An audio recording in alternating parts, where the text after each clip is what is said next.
Praise the Lord. எல்லாரும் சந்தோஷமாக இருக்கிறீங்களா? கர்த்தர் நமக்கு கொடுத்த அந்த புதிய நாளுக்காக கர்த்தரை ஸ்தோத்திரிக்கிறேன். இந்த காலை நற்செய்திக்கு உங்களை வரவேற்கிறேன். இந்த நாளுக்குரிய வார்த்தையை நாம் கேட்கப் போகிறோம்.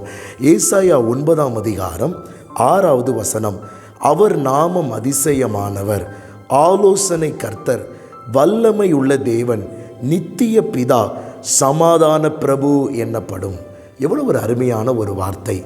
நம்முடைய ஆண்டவர் அல்லது நம்முடைய இரட்சகராகிய இயேசு கிறிஸ்துவிற்கு சொல்லப்பட்ட நாமங்களை நான் இந்த இடத்துல உங்களுக்கு சொல்லுகிறேன். பாருங்களேன், இந்த மாதம் ஒரு கிறிஸ்மஸ் மாதமாக இருக்கிறபடியினால இயேசு கிறிஸ்துவினுடைய பிறப்பை குறித்து நாம் தேசத்திற்கு அறிவிக்கிறோம், நற்செய்திகளை நாம் சொல்லுகிறோம்.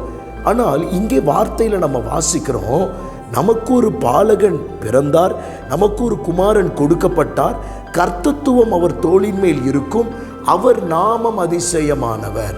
இந்த நாளில் இந்த நாமத்தை உங்கள் வாழ்க்கையில் சொல்லி நான் உங்களுக்காக ஜெபிக்க விரும்புகிறேன். நாம் ஆராதிக்கிற நம்முடைய இரட்சகராகிய இயேசு அவர் அதிசயமானவர். இந்த நாளில் உங்கள் வாழ்க்கையில் எந்தெந்த இடத்துல அவர் அதிசயம் செய்ய வேண்டுமோ நாம் ஆராதிக்கிற தேவன் அதிசயங்களை செய்வார். அது மாத்திரமல்ல, நாம் ஆராதிக்கிற தேவன் ஆலோசனை கர்த்தர். அப்படி என்றால் என்ன? உங்களுக்கு எந்தெந்த இடத்துல ஆலோசனை தேவைப்படுகிறதோ அவர் உங்களுக்கு ஆலோசனை கொடுத்து நேர்த்தியான வழியிலே நடத்த அவர் உண்மை உள்ளவராயிருக்கிறார். அது மாத்திரமல்ல, அவர் வல்லமையுள்ள தேவன். நம் ஆராதிக்கிற தேவன் நம்முடைய இயேசு அவர் வல்லமை உள்ளவராயிருக்கிறபடியினால உங்களுக்காக பெரிதும் பயங்கரமுமான காரியங்களை செய்ய அவர் உண்மை உள்ளவராயிருக்கிறார்.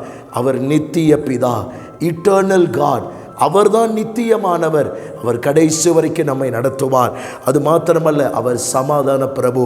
அதனுடைய அர்த்தம் என்ன? அவர் சமாதானத்தை கொடுக்கவே வந்திருக்கிறார். இந்த நாளிலே உங்கள் வாழ்க்கையில் அந்த சமாதானத்தை கொடுத்து உங்கள் வாழ்க்கையில் அவர் பலனாக இருந்து ஆலோசனையை தந்து வல்லமையை கொடுத்து நித்திய பிதாவாக இருந்து ஆலோசனை கர்த்தராக இருந்து அதிசயமானவராக இருந்து உங்களை கடைசி மட்டும் நடத்த என் தேவன் உண்மையுள்ளவர். இந்த நாளில் எதை குறித்து நீங்கள் சோர்ந்து போக வேண்டாம். ஏன்னா உங்களோடு உங்களுக்குள்ளே ஒருவர் அவர் இருக்கிறார். அவருடைய பெயர் இரட்சகராகிய இயேசு கிறிஸ்து. அவர் உங்களுக்காக சகலத்தையும் செய்ய உண்மை உள்ளவராக இருக்கிறார். அவர் நாமத்தை உயர்த்துங்க. அவர் நாமமே உங்களை நிச்சயமாய் பலப்படுத்தும். உங்களுக்கு ஜெபிக்கிற பரிசுத்த பிதாவே, இந்த வார்த்தை கேட்ட ஒவ்வொருவரையும் இந்த வார்த்தையின்படி ஆசீர்வதியும். இயேசுவின் நாமத்தில் பிதாவே, ஆமென். God bless you.